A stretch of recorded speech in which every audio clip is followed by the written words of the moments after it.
তো যে ব্যাপারে কথা বলছিলাম, পরিবর্তন, আমাদের জীবনের পরিবর্তন, যেখানে আমরা আগের দিন শেষ করেছিলাম পার্ট ওয়ানে, যে আমরা নেগলিজেন্সি করছি আর সেটাই আমাদের হয়তো জীবনের লক্ষ্য হয়ে উঠছে। যেটা আমাদের লক্ষ্য হওয়া উচিত সেটা আমাদের লক্ষ্য হচ্ছে না।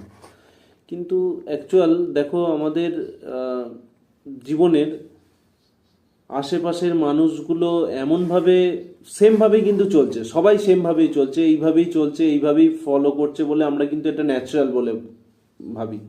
আমাদের জীবন চলে যাচ্ছে, অতিক্রম হচ্ছে, কিন্তু আমাদের জীবন কিন্তু মানে সময়ের মতো, সময়ের যেমন ব্যাকওয়ার্ড হয় না, কোনো দিন হয় না, সরি, ব্যাকওয়ার্ড হয় না, ফরওয়ার্ড হয়, ঠিক সেরকম আমাদের জীবন কিন্তু সেই সময়ের মধ্যেই।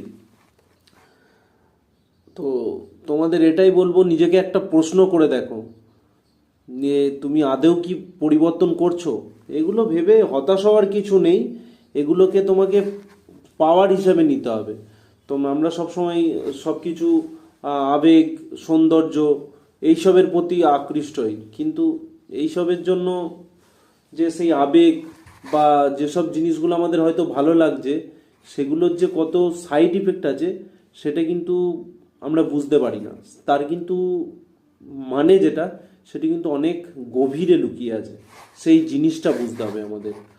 ফার্স্টে তোমাদের বলেছিলাম যে কোনো জিনিস যদি তোমার মধ্যে পরিবর্তন করতে হয় তো তার ভেতরে আরো বেশি গভীরে যেতে হবে। যে কোনো কিছু নিউটনের থার্ড লয়ের মতো, প্রত্যেক ক্রিয়ার বিপরীতমুখী প্রতিক্রিয়া আছে, ঠিক সেরকম আমাদের জীবনেও কিন্তু যে শখ, আহ্লাদ বা আবেগ, প্রমোদ এগুলো করছি, এগুলোর কিন্তু সাইড ইফেক্টও আছে। তো আমরা যেটা বা তোমরা যেটা জীবনটাকে যেভাবে চালনা করছো, সেটাকে কিন্তু তোমাদের উচিত সাইডে রাখা, কারণ জিন্দেগি নেই মিলেগা দোবারা, ভাই, কিচ্ছু করার নেই। টাইম তুমি ব্যাকে নিয়ে যেতে পারবে না, জীবনটাকে ব্যাকে নিয়ে যেতে পারবে না। তাই সময় নষ্টের থেকে আমার মনে হয় যেন যে সেই সময়টাকে যদি তুমি সঠিকভাবে কাজে লাগাও তাহলে সুবিধা হবে।